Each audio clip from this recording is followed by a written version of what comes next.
ఈరోజు మనం సందుల గురించి తెలుసుకున్నాం. సందులు రెండు రకాలు.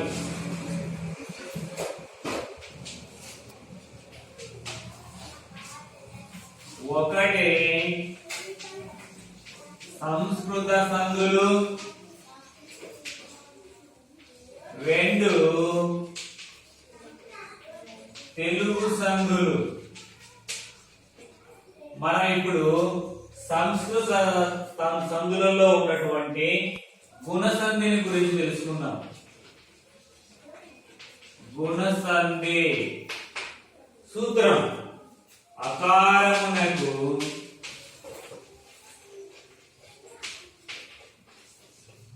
ఏ ఊ రు పరమైతే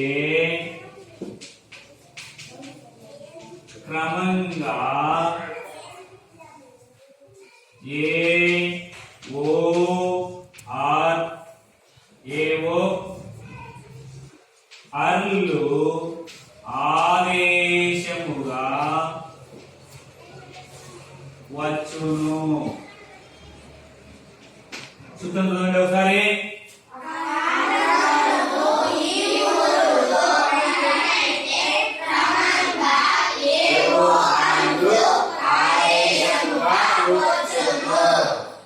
ఉదాహరణ: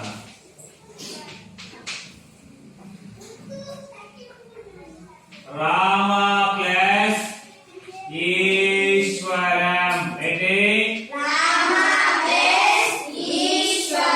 ఇప్పుడు మనం సూత్రంలోకి వెళ్దాం. అకారమునకు ఈ కాని ఊ కాని రు కాని పరమైతే వరుసగా అంటే వాటికి అవే. అకారానికి ఈ పరమైతే ఏమొస్తుంది? వరుసగా ఊ పరమైతే ఏమొస్తుంది? రు పరమైతే ఏమొస్తుంది? అర్ అనేవి వస్తాయని సూత్రార్థం. ఇప్పుడు ఈ ఉదాహరణలో రామ ప్లస్ ఈశ్వరం, మాలో ఏ అచ్చు ఉంది? ప్లస్ ఆ ఏ అచ్చు ఉంది? ఆ ఉంది. పక్కన ఏ పరమైనది? ఈ పరమైనది. అకారానికి ఈ పరమైతే ఏమొస్తుంది? ఏ అనేది వస్తుంది. అప్పుడు రామ ప్లస్ మా ప్లస్ ఏ ఏమైతుంది? అప్పుడు రామేశ్వరం అయినది. ఓకేనా? అర్థమైందా? ఇప్పుడు మనం ఒక చార్ట్ ద్వారా తెలుసుకున్నాం. చూడండి, చార్ట్ చూసారా? అకారమునకు ఈ ఊరులు పరమైతే క్రమంగా ఏడు ఆర్లు ఏకాదేశంగా వచ్చును. వివరణ: రామ ప్లస్ ఈశ్వరము రామేశ్వరం. అదే విధంగా శుభ ప్లస్ ఉదయం ఏమైంది? శుభోదయం. ఇక్కడ బాలో ఆ ఉంది. ఈ ఆకు ఊ పరమైతే ఓ వచ్చి గో ఆ భోగా మారింది. అదే విధంగా మహాలో ఆ ఉంది. అదే ఆకారానికి పక్కన రూపరమైంది కాబట్టి ఆర్ అనేది వచ్చింది. మహా ప్లస్ ఋషి మహర్షిగా మారింది. ఇప్పుడు చూడండి, కొన్ని ఫ్లాష్ కార్డ్ ద్వారా వివరిస్తాను. దేవా ప్లస్ ఇంద్రుడు కలిపితే ఏమొస్తుంది? దేవేంద్రుడు.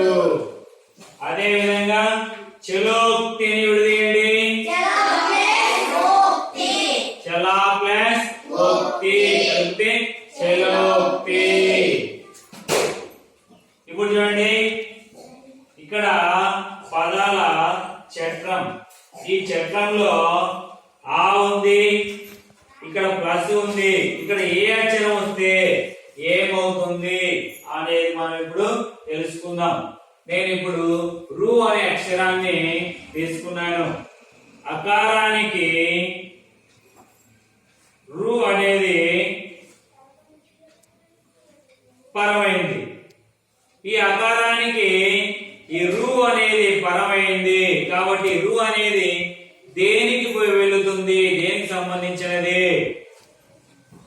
రా రా పోయి.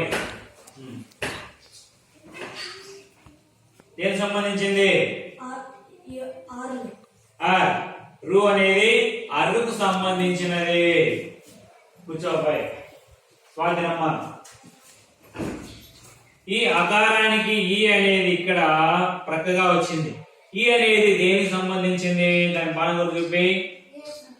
ఏ. Very good. అదే విధంగా కూర్చోమ్మ.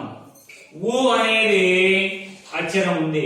ఈ ఊ అక్షరము దేనికి సంబంధించింది? శ్రీలక్ష్మి, ఊ అనేది దేనికి సంబంధించింది? ఓకు సంబంధించినది. అర్థమైంది ఆ సూత్రము? కూర్చోమ్మ. అర్థమైందిరా?